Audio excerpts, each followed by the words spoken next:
Hello friends, mister விவோடி தமிழ். இந்த காணொலியில் நாம் என்ன பார்த்துட்டு இருக்கோம்னு பார்த்தீங்கன்னா, கபாலீஸ்வரர் கோயிலோட திருத்தேரை தாங்க இந்த காணொலியில் பார்த்துட்டு இருக்கோம். ஒவ்வொரு வருடமும் பங்குனி மாதம் நடைபெறக்கூடிய இந்த தேர் திருவிழாவில் இந்த தேர் தாங்க முக்கிய பங்கு வகிக்குது.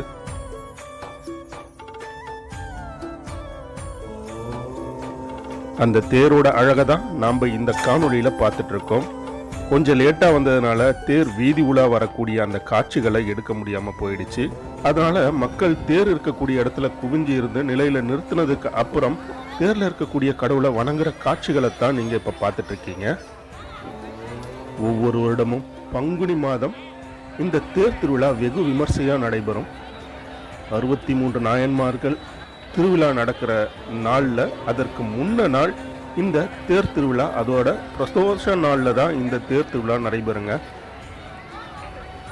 மயிலாப்பூர் கபாலீஸ்வரர் கோயில்னாலே இந்த 63 திருவிழா தான் மிகவும் சிறப்பு வாய்ந்த ஒரு திருவிழாவாக இருக்கும்.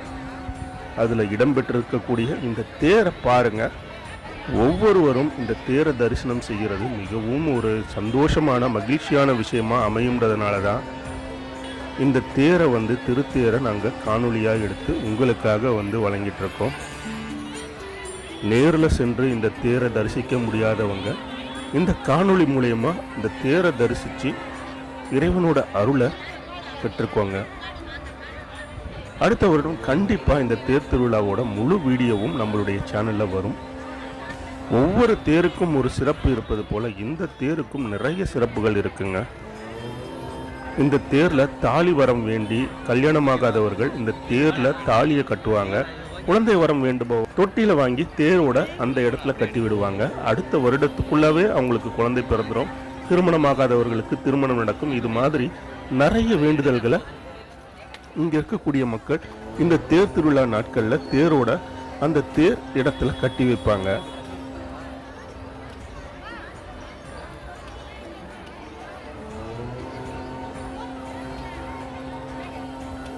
கண்டிப்பா இந்த காணொளி உங்களுக்கு பிடிச்சிருக்கும் நம்புறேங்க. அடுத்த வருடம் மறக்காம இந்த தேர் திருவிழாவோட வீதி உலாவை கண்டிப்பா நம்மளுடைய சேனல்ல நம்ம போடுவோம். மறக்காம பார்க்கலாம். இந்த வீடியோ உங்களுக்கு பிடிச்சிருந்தா லைக் பண்ணுங்க, ஷேர் பண்ணுங்க, கமெண்ட் பண்ணுங்க. மறக்காம சேனலை சப்ஸ்கிரைப் பண்ணுங்க. Thank you friends.